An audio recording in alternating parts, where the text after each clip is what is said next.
I hope you're having a great day and I hope you had a great weekend. Today, I want to talk about something that plagues millions and millions of people: rejection. All of us go through rejection at some point in our life. Maybe you were rejected in a relationship. Maybe you liked someone and you got rejected. Maybe there was a job that you wanted but you got rejected in the interview. At every point in life, we will go through rejection. Why? That's how life is. We're not entitled to have everything we want the way we want it. We're not entitled to everyone loving us, everyone appreciating us. We're not entitled to a life of 100% health. There could be disease, there could be sickness. But today we're going to understand rejection at a level of deep emotional root, because rejection can lead to depression.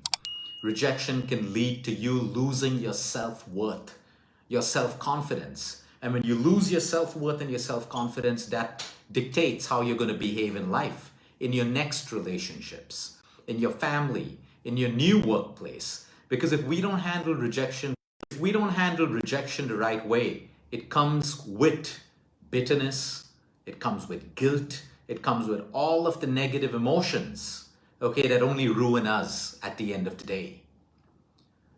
Rejection comes with humiliation.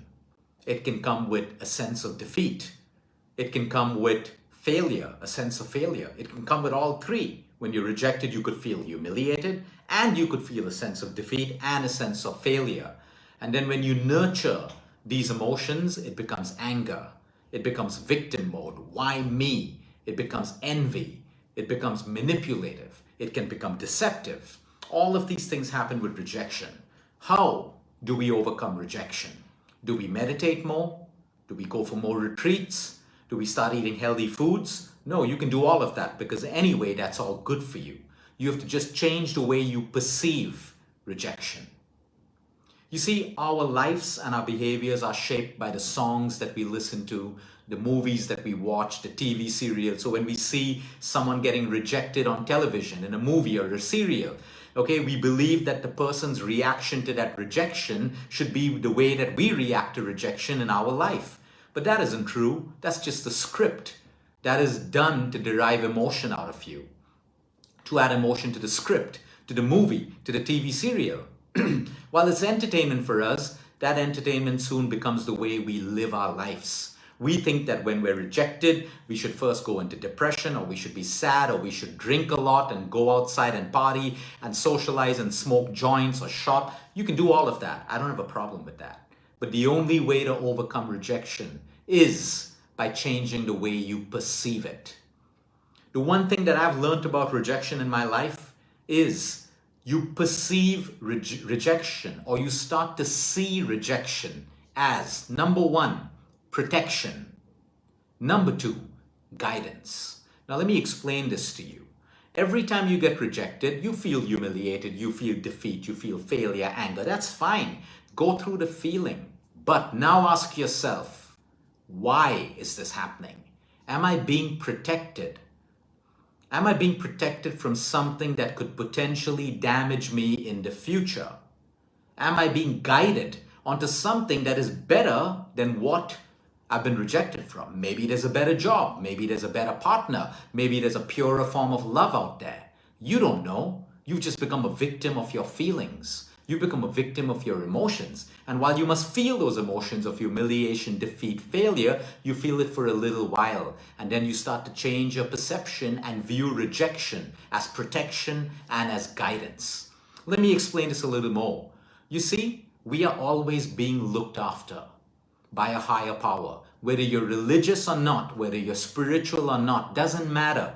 No one can debate the fact that there is a higher power guiding us. If we are open to being guided, there is always a higher power protecting us if we are open to being protected.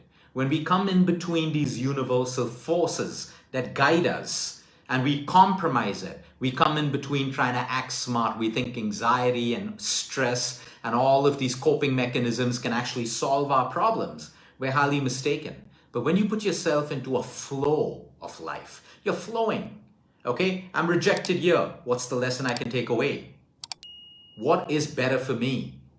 What is this rejection doing? Is it protecting me? Is it putting me on a new path? Because there is someone or something out there that is better for me. That's the way you got to look at it. Now, what I want you to do is go back into your life today, wherever you've been rejected by a person, by a loved one, whatever it is. You'll have 100 emotional reasons. Put that aside, okay? And see today how that rejection has worked in your favor. Has it worked in your favor? In most cases, I'm not going to say every case, in most cases, if you really see it from inside, not with emotion, you're going to find out that that's a good thing that happened. Maybe if I was in that relationship today, I wouldn't be where I am. Maybe if I was in that job, which I didn't get, nothing good would have happened for me. So I want you to reflect on that, because when you reflect and you suddenly realize that you are being protected, you are being safe. Sometimes people have to get a disease, okay, to learn to change certain things in their life.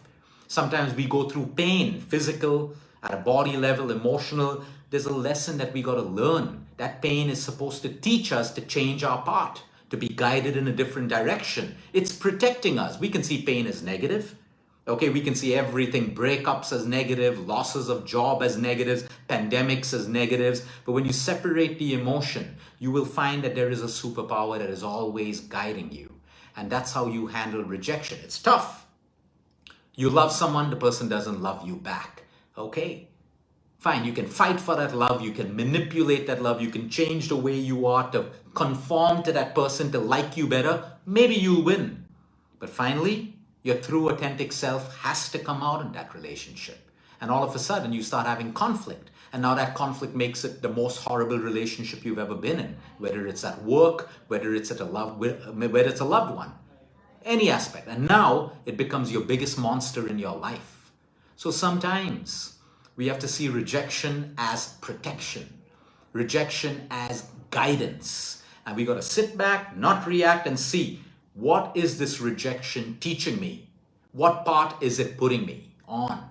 So most people are not in love the first time they're in relationships. Most people, they're just attracted to something that they like in that person. Or they're attracted to something in the job, that it's a great company and I can become this position in this company, but they don't see company culture. They don't see, what other people are saying because they're blinded. They only see one part. And after a while they're in that dream job that they fought for, now it becomes a job that they no longer want.